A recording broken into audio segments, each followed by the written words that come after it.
Hey guys, this is Obedi Nyamonge. Welcome to my channel once again. So it's a very bright day for Johnson Sakaja. Yesterday was a very bad day for him after Team University Commission revoked his degree. But today it's a very bright day for him because the Kenyan court has temporarily barred IBC from striking off his name from the list of gubernatorial candidates in Nairobi City. That's of course based on the yesterday's revocation of his degree. So a lot of reaction have come from Kenyans, and people have different views. Yesterday we saw people asking Sakaja to go back to school, and some of them saying that system and Jubilee candidates were trying to bar Sakaja from being on the ballot so that Paul Kapigade can have a early leader. But today, while the deputy president was campaigning in Nyamira, he has mentioned something that has attracted attention of Kenya, that Jubilee candidates and its brigades should leave alone Johnson Sakaja, and the person who should be questioned of his academic credentials is the Azimio presidential flag bearer, is Raila Odinga, and he is even challenging Raila Odinga to produce his academic qualification and to say even who he did study with and who are his lecturers. And this is what the deputy president had to say. Mimi nataka niwaambie wale tunashindana na wao. Mimi nataka niwaambie chama yetu ya zamani ya Jubilee, wacheni mambo ya Johnson Sakaja. Johnson Sakaja ni kijana wa mtaa wa Nairobi. Sakaja amesoma na makaratasi yake inajulikana. Wacheni kukoroga mambo ya Johnson Sakaja. Watu wa deep state na system wanapiga simu kila mahali. Wamepiga simu mpaka wamefikisha kule State House kule Uganda, wakitafuta njama ya kusimamisha Sakaja asiwe gavana wa Nairobi. Mimi nataka niwaambie watu wa Jubilee, tukutane kwa debe, wachaneni na Johnson Sakaja. Johnson Sakaja ako na certificate ya kutosha. Kama kuna mtu ako na certificate ambayo haijulikani, ni candidate wenu wa rais wa Azimio. Kabla hamujatuambia mambo mengi, tuonyesheni candidate wenu wa Azimio wa rais, atuonyeshe alisoma wapi na alisoma na nani na mwalimu wake alikuwa nani. Wacheni utapeli. Sakaja ako na makaratasi ya kutosha, na nyinyi ambayo mnakorogana hapo, wacha IEBC ifanye kazi yake. Nyinyi watu wa Jubilee, tukutaneni kwa debe, na Sakaja atakuwa na debe kwa debe, na tutawaonyesha kivumbi. Tunaelewana ama tuelewani bwana? Tunaelewana?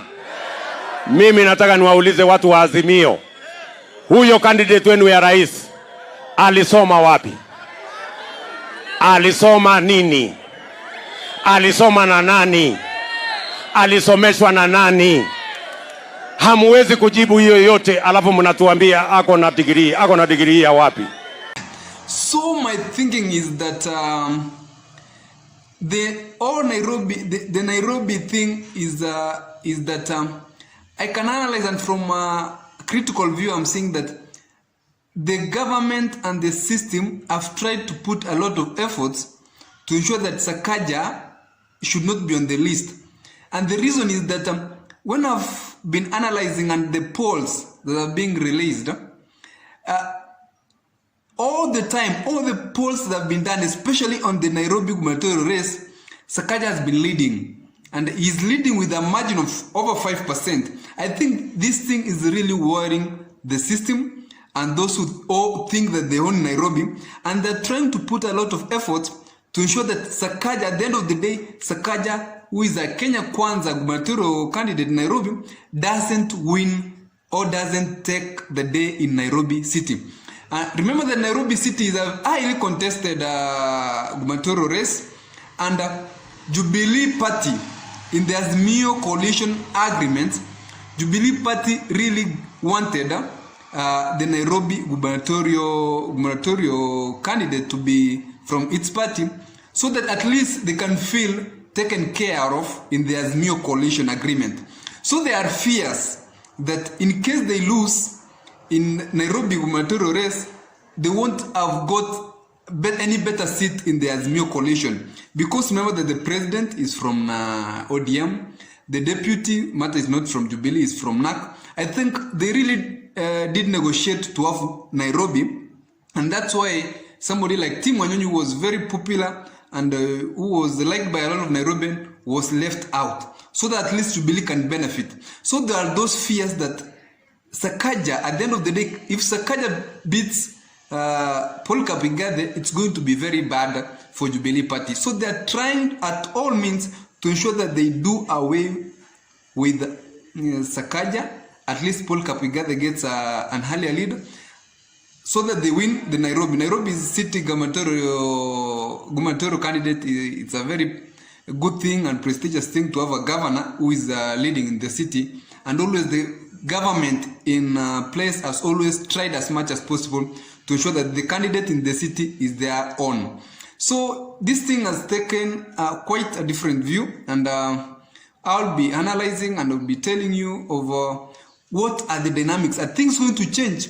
Is Paul Kapigade going to reduce that gap, and is he going to move up at least to ensure that he beats Sakaja? Ensure that this and remember that this thing is all gathered across about tribal arrangements, the Kikuyu, the Luyas, the Campus. That there's a tribal arithmetics, and I'm going to do a video to show you how tribal arithmetics is going to work out at the end of the day.